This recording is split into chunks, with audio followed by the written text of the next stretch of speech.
Andito tayo ngayon sa lugar kung saan isa sa mga kinakatakutan ng mga residente dito, lalo na to yung kalsada na to at itong mangga na to na may nagpapakita daw o nagpaparamdam daw na isang batang lalaki.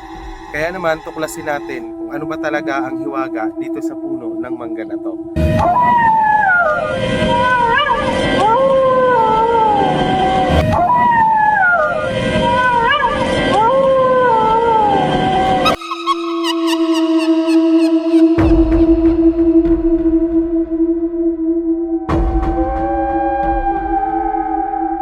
Andito tayo ngayon sa kalsada na may puno ng mangga kung saan kinakatakutan ng mga residente dito lalo na ng mga motorista pagsapit ng gabi. Dahil may nagpapakita daw dito na isang batang lalaki na minsan ay nakikisabay pa sa mga dumaraan ng mga motorista dito.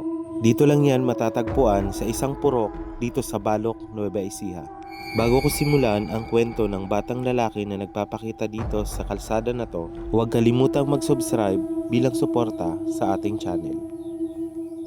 Nung pinuntahan ko yung mga tao sa Sibuyas. Nung gabi na kaming umuwi. Gabi na kaming uming ganyan. Papauwi na kami ng San Mariano ng mga kasama ko. Nung isang kasama ko, may naramdaman siya. Ako din, naramdaman ko din na parang may kumapit sa akin. Siyempre ako, hindi ko pinapansin. Nung naramdaman ko talagang meron siya, malamig. Hindi ko pinapansin na takot baka ako matakot yung mga kasama ko. Gabi na ako ng pagpunta ng San Mariano. Pinuntahan ko yung mga tao ko doon eh. Binaban na ako dito. Buti na lang napasabay kayo sa amin. Oo, Galing din at kami sa kami- Mariano. Milay, wala ka bang nararamdaman? Meron nga. Natatakot dito sa Meron daan nga nito. akong Kasi pa naman sa mga ganito, kung nakakapaano ng may bata raw lumilitaw, sabi nila. Ay, oo nga. Ako, dalian natin kasi ginagabi tayo dito. Bakit ka ba namumutla? Natatakot ako. Kasi dito talaga may nagpaparamdam na bata raw na nakikita nila. Meron na talaga rito. Ganito yung nakikitang bata. Nalain natin lumakadlo at baka andito. Lumilitaw na yun. Saan natin lumakad? Parang may napansin niya akong batang nakatingin sa akin eh. Ay, yung isang kasama ko, natulala dahil nakita niya talaga yung bata. Ngayon, kami nagtakbuhan na. Ngayon nakita ko isang kasama mo, natulala siya. Nagtatakbuhan kami ganyan.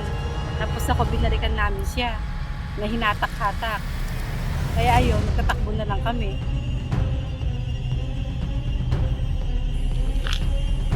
Hindi ka namumutla.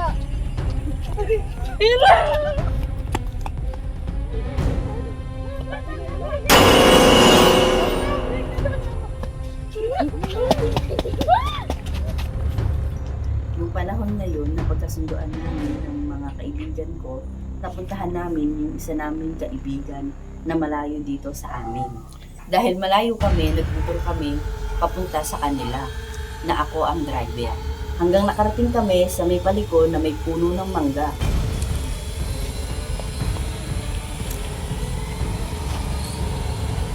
Ako ang driver, tinitignan ko ang kalsada.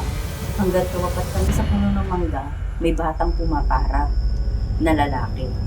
Ang ginawa ko, hininto ko yung motor at tinanong ko ang aking mga kaibigan kung nakita nila ang batang pumapara.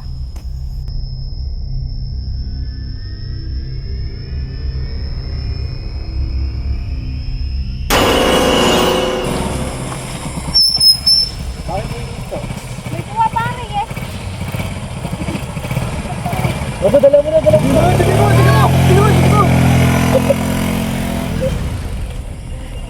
Ako ng mga kaibigan ko, wala naman daw silang makikita. Ang ginawa ko, i-under ko na yung motor kasi takot na kami. Kaya ako, takot na akong dumaan dyan ng gabi. Kasi hindi mawala sa isip ko yung mukha ng batang lalaki. Nakakatakot talaga.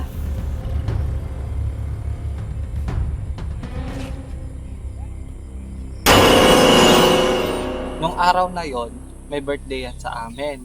Di nandun si Tita Ose at si Tito Jack.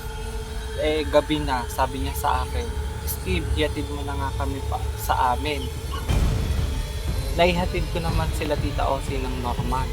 Nung pauwi naman na ako, pakiramdam ko, parang papalapit ako dito sa may mangga na to. Bumibigat.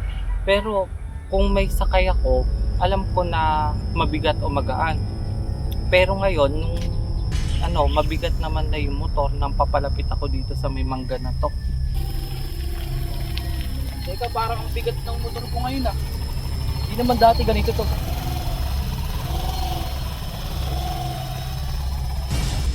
Pakiramdam ko bakit mabigat yung sidecar. Nung pagtingin ko sa sidecar, may bata naman na nakatitig sa akin. Umigat talaga. Totoo yata yung sinasabi nila sa akin na may nagpapakita raw bata rito.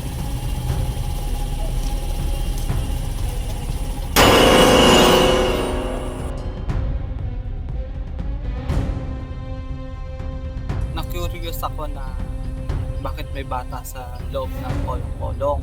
Di kukunin ko sana sa compartment ng motor yung cellphone ko. Nung pagkuha ko naman ng cellphone ng bibidyohan ko, wala naman na sa kolong-kolong yung bata.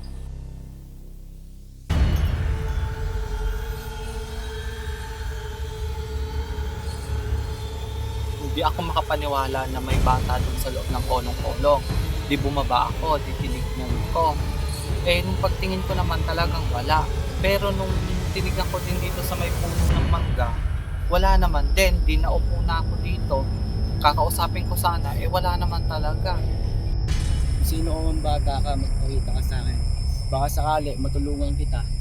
Kasi matagal ko na napagkukwentuhan dito na madalas daw nagpapakita ka rito sa puno ng mangga.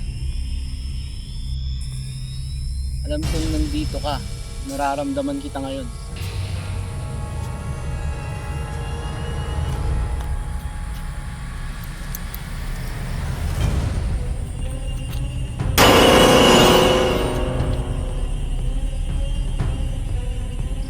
Totoo man o hindi, ang mga nakikita ng ibang residente dito sa punong mangga na ito at sa kalsadang ito, ugaliing bumusina kung ikaw ay mapapadaan sa kalsadang ito.